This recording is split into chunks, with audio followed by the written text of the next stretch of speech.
चला तर मग आज बनवूया आपण चिकन बिर्याणीची रेसिपी। ही चिकन बिर्याणी आपण कुकरमध्ये बनवणार आहोत। कुकरमध्ये ही रेसिपी खूप झटपट तयार होते, आपला टाईमही वाचतो आणि खूप छान बनवून तयार होते। तर चिकन बिर्याणी बनवण्यासाठी मी आधी बनवणार आहे चिकन सूप। तर चिकन सूप बनवण्यासाठी मी गॅसवर ठेवलेला आहे कुकर, त्यामध्ये थोडं टाकले आहे तेल, त्यामध्ये टाकलेले आहे मी 3 ते 4 तमालपत्र तेलामध्ये व्यवस्थित असे भाजले गेले की त्यामध्ये टाकूया आपण मोठा कांदा कट केलेला, तोही व्यवस्थित तेलामध्ये आपल्याला परतून घ्यायचा आहे।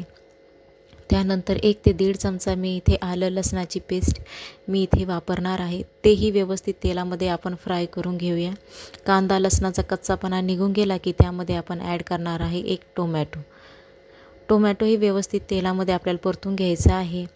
टोमॅटो तेलावर परतला की आपण थोडं त्यामध्ये पाणी टाकायचं आहे गरम, आणि त्यानंतर शिट्टीला 4 ते 5 शिट्ट्या करून चिकन शिजून घ्यायचं आहे। आता आपलं चिकन इथं शिजलेलं आहे आणि सूपही तयार झालेला आहे। त्यानंतर चिकन बिर्याणी बनवण्यासाठी मी इथे 1 मोठा कांदा, टोमॅटो, मिरची आणि कोथिंबीर घेतली आहे। त्यानंतर गरम मसाला मी इथे घेतलेले 6 जिरे, त्यानंतर जिरे, लवंग, मिरे, दालचिनी,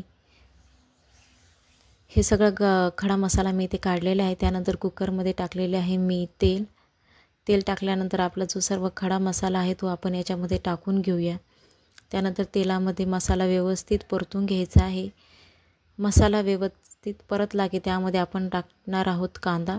हा कांदा मी उभा चिरून घेतलेला आहे। बिर्याणीसाठी तुम्ही कांदा उभा चिरून घ्या, बिर्याणीमध्ये उभा कांदा छान दिसतो। त्यानंतर कांदा परतला की त्यामध्ये मी 5 ते 6 हिरव्या मिरच्या कट करून टाकलेल्या आहेत।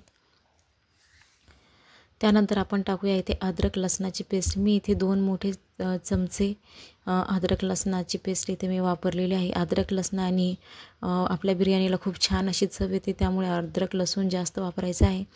त्यानंतर इथे मी फ्रेश पुदिना वापरलेला आहे। पुदिनाही व्यवस्थित तेलामध्ये परतून घ्यायचा आहे। त्यानंतर आपण टाकूया टोमॅटो व्यवस्थित आपल्याला तेलामध्ये परतून झाले की आपण त्यामध्ये टाकणार आहोत चवीनुसार मीठ। त्यानंतर मी ती घेतलेली आहे 1 चमचा लाल मिरची पावडर आणि 2 चमचे बिर्याणी मसाला मी इथे वापरलेला आहे। व्यवस्थित मसाला मिक्स करून घ्यायचा आहे। त्यानंतर आपण यामध्ये टाकूया आपलं शिजलेलं चिकन।